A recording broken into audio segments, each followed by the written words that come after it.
दोस्तों, जैसे कि हम लोगों ने बात किया था बेलन में उपस्थित आवेश। तो आज हम लोग बात करेंगे अनंत विस्तार की समतल चालक आवेशित प्लेट के कारण उत्पन्न वैद्युत क्षेत्र। तो आज हम लोग ये जानेंगे। तो क्या जानेंगे? अनंत विस्तार के समतल चालक आवेशित प्लेट के कारण उत्पन्न वैद्युत क्षेत्र। तो मान लीजिए कि आइए हम लोग जानते हैं। ये कोई प्लेट है, ये कोई प्लेट है, इसमें आवेश उपस्थित है। इस तरह आवेश उपस्थित है इसमें। तो इसका हम ये कुछ ऐसे है, इस प्रकार, जब कुछ इस प्रकार है। तो जब ये इस प्रकार है तो भाई ये तो इसका क्षेत्र एरिया हो गया, ए जिसे कहते हैं एरिया, ए, ये ए है। तो वो अल्पांश ले लें जैसा कि लिया था हमने, ये थोड़ा सा डी ए। जब डी ए लेंगे तो एरिया वेक्टर इससे खींच लो। जब एरिया वेक्टर खींचोगे तो ए ऐसे, तो इसका वैद्युत क्षेत्र ऐसे होगा, ये ई है। ठीक उसी प्रकार ये है जैसे कि हमने बताया। तो ए ले लो हल्का सा, थोड़ा सा मतलब एरिया, तो और इसके इस क्षेत्रफल में वेक्टर डी है। तो इसका क्षेत्रफल ये होगा, मतलब इन दोनों के बीच में एरिया मतलब कि एरिया वेक्टर और वैद्युत क्षेत्र के बीच में कोई भी कोण नहीं बन रहा है, इसलिए फाई थीटा जीरो है, ये जीरो, थीटा जीरो। तो अब जैसा कि रेखीय आवेश घनत्व में हमने लगाया था वैद्युत फ्लक्स का सूत्र, ठीक उसी प्रकार लगाएंगे। ई ए कॉस थीटा, ई ए कॉस थीटा, है ना।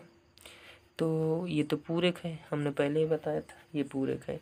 तो हमें थोड़ा सा निकालना है, तो इसीलिए D D A cos theta. तो डी फाई ई बराबर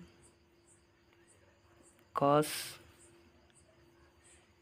0 का मान 1, कॉस 0 का मान 1 होता है, कॉस 0 का मान 1 होता है। तो गुणा कर दो इसके अंदर, जब गुणा करेंगे तो ये आ जाएगा। अब लिखो दोनों पक्षों का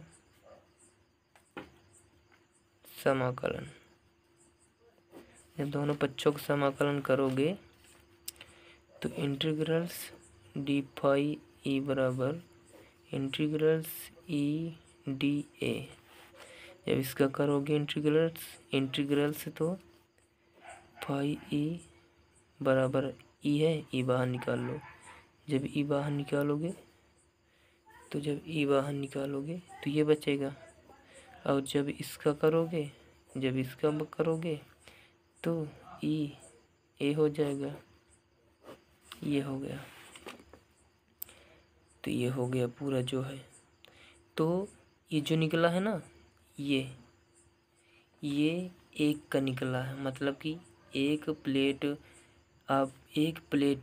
मतलब कि प्लेट के एक तरफ का निकला है और प्लेट के दोनों तरफ का हमें निकालना है।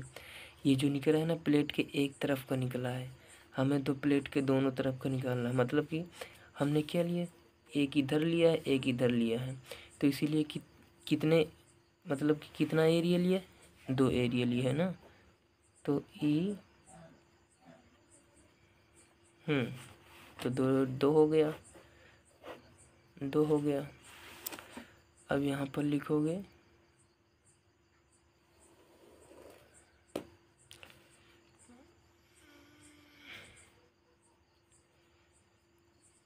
गॉस की प्रमेय से, जब गॉस की प्रमेय से लिखोगे तो गॉस की प्रमेय का सूत्र क्या होता है, Q अपॉन एप्सिलॉन नॉट ये होता है।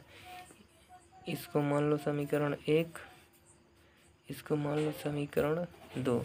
तो यहाँ लिखोगे समीकरण 1 में 2 का मान रखने पर, 2 का मान जब रखोगे तो समीकरण 1 में, मतलब कि जो 1 है ना समीकरण, 2 का मान, तो एक समीकरण ये है 2a। तो जब समीकरण 1 में 2 का मान, 1 में 2 का मान, तो फाई ई बराबर Q अपन एप्सिलॉन नॉट है। तो फाई ई की जगह में Q अपन एप्सिलॉन नॉट का मान रखेंगे E2a ये। तो अब 2a बटे में लेता हूँ इसके, 2a जब बटे में लाओगे Q अपॉन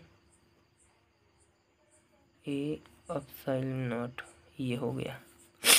जब ये हो गया तो यहाँ देखो दूसरे पेज से देखो, जब दूसरे पेज से देखोगे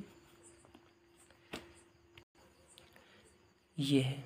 तो अच्छा E बराबर Q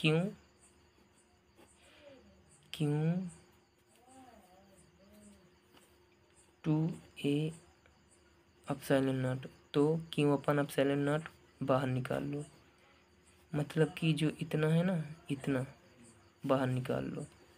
जब ये होगा ये Q अपन एप्सिलॉन नॉट नहीं निकालना था, Q अपन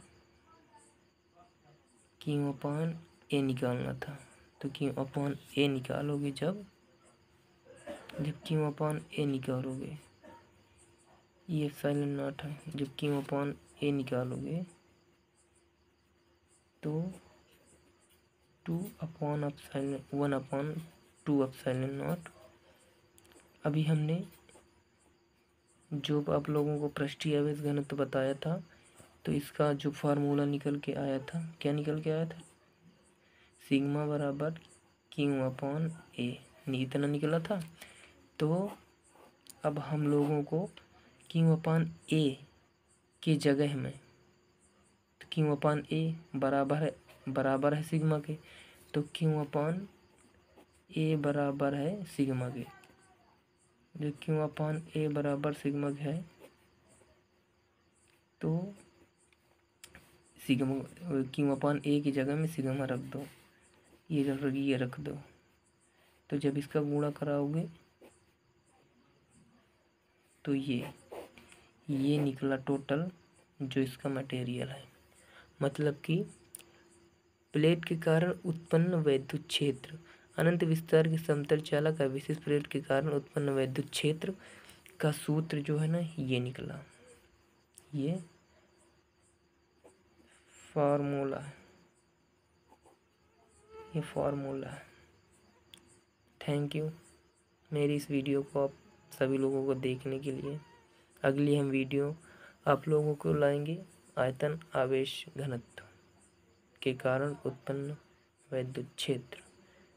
तो थैंक्स।